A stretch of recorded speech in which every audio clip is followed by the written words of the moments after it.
Assalamualaikum dan selamat sejahtera. Saya Muhammad Azlizam bin Cik Azmi 18109332. Hari ini saya akan menceritakan, saya bersama dengan tim saya akan menceritakan sebuah sedikit tentang kita punya task infografik, iaitu pendatang Rohingya. Dunia pernah menghadapi isu Palestin, Kashmir, Bosnia dan lain-lain. Dan bukan sahaja isu Rohingya yang akan mencetuskan krisis antarabangsa sekiranya kita tidak menangani ia secara konsisten. Keadaan begitu kita lihat berlaku jika apabila kita tak pandang dari sudut agama, hak berperi kemanusiaan dan juga hak berpolitik, dan tidak boleh kita pandang dari aspek pelarian semata-mata. Dahulunya pernah isu Palestin yang kita tahu sehingga ke hari ini masih lagi belum selesai, walaupun puncanya sangat zalim apabila tanah air dirampas daripada penduduk asal bagi menubuhkan tanah haram Yahudi yang sudah hilang daripada dalam lipatan sejarah lah.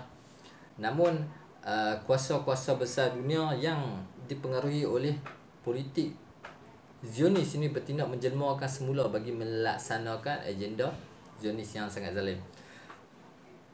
Dan tindakan tersebut telah mencetuskan krisis pelarian yang berlarutan dan belum selesai. Di samping krisis ini diteruskan dengan kezaliman yang berlesen daripada bangsa-bangsa Persatuan Bangsa-Bangsa Bersatu United Nation terhadap rakyat Palestin sehingga kinilah. Okey.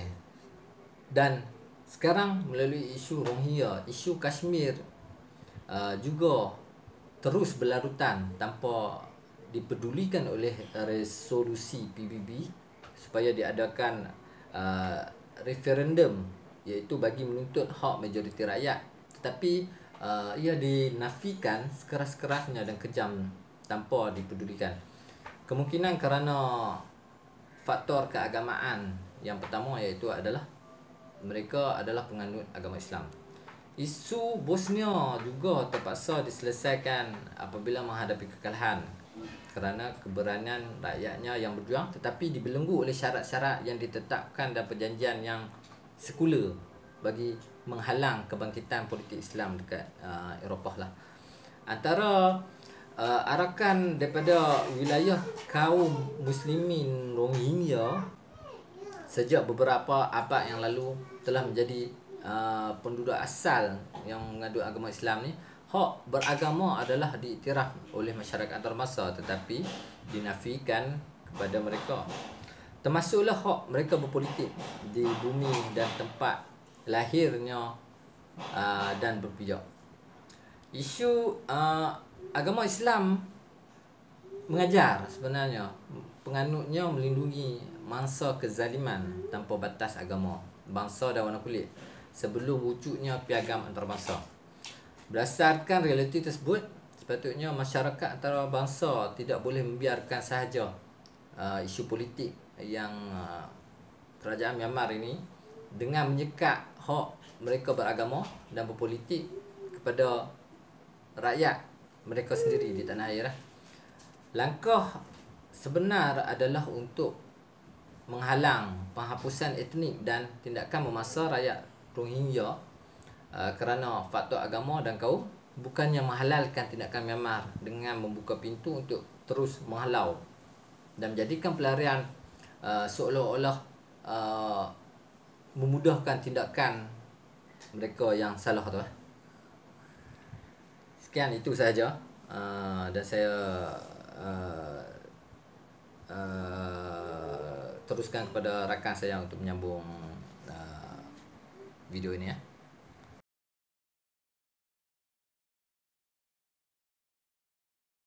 Assalamualaikum warahmatullahi wabarakatuh.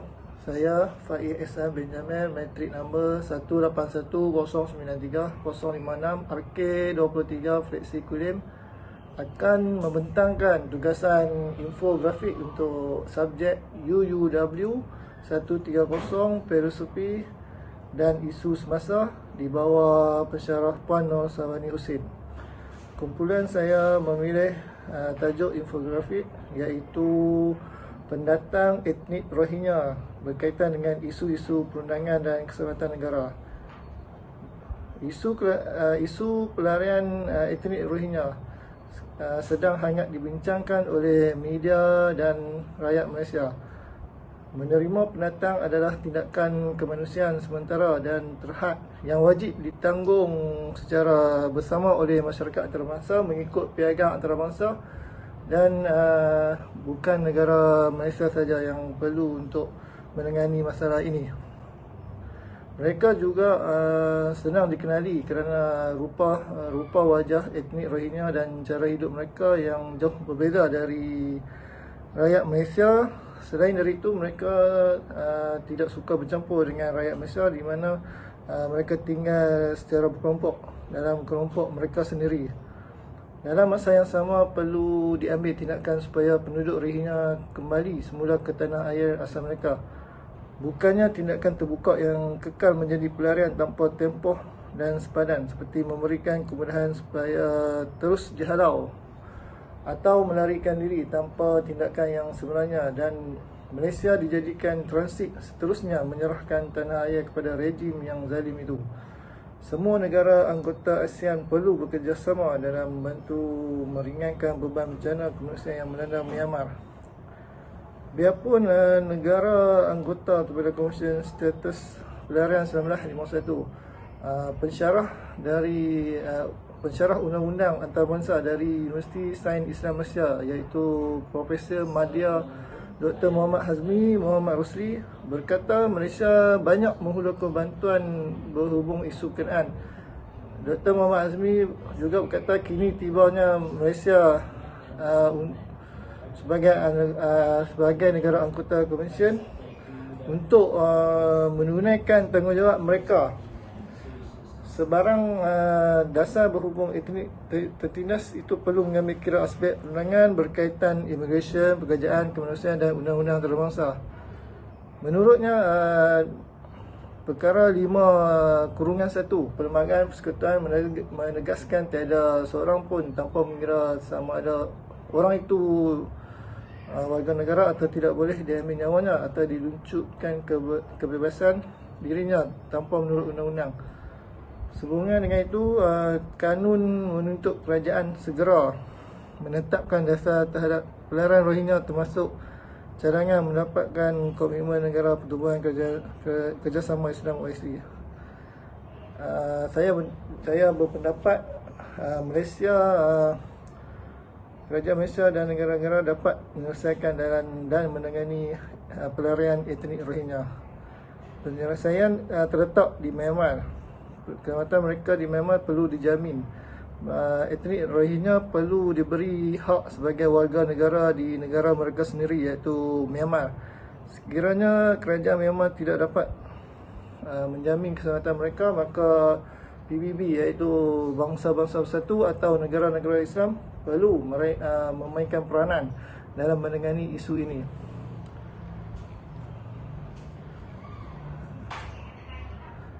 Sekian dari saya. Untuk perbincangan seterusnya saya serahkan kepada rakan saya. Terima kasih.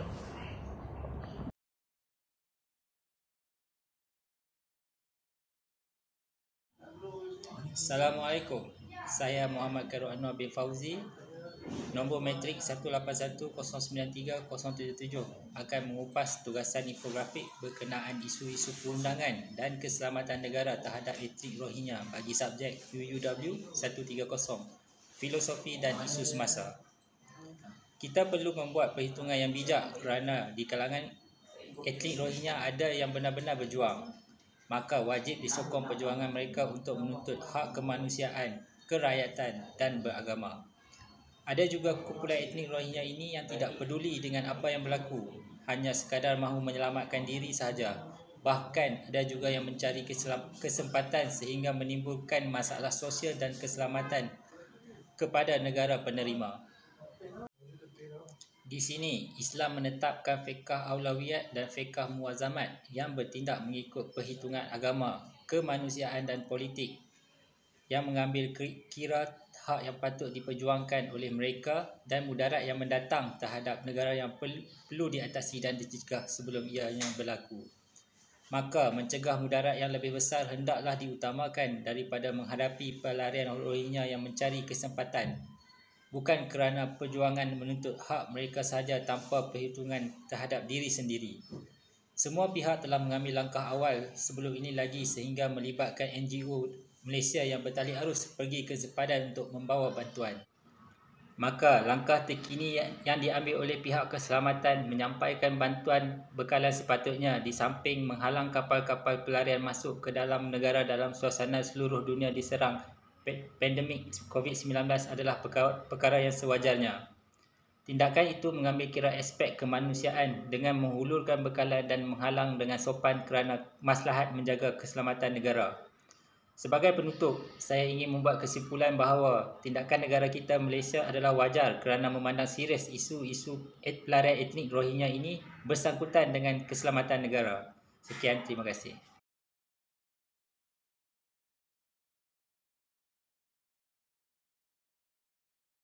Bismillahirrahmanirrahim. Assalamualaikum warahmatullahi ta'ala wabarakatuh.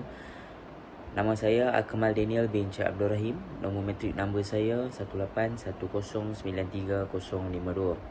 Saya akan membentangkan tentang infografik yang bertajuk isu-isu perundangan dan keselamatan negara terhadap etnik Rohingya bagi subjek UUW 130, Filosofi dan Current Issue.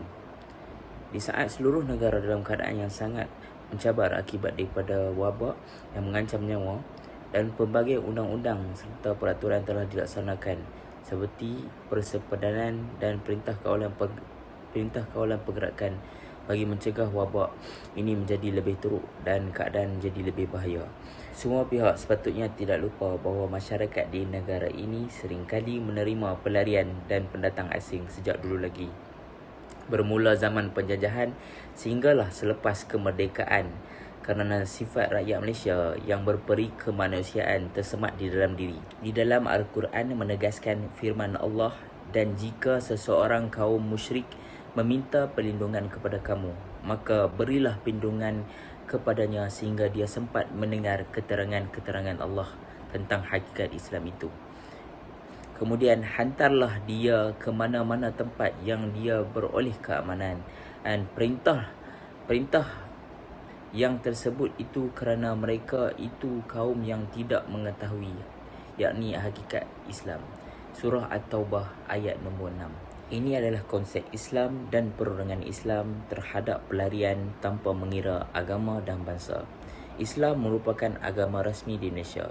Oleh itu, semua pihak yang hanya pandai mengkritik sepatutnya menyuluh diri sendiri terlebih dahulu dan mengkaji sejarah tempat asal mereka, bagaimana cara bertindak terhadap pelarian, apakah layanan mereka terhadap pendatang asing.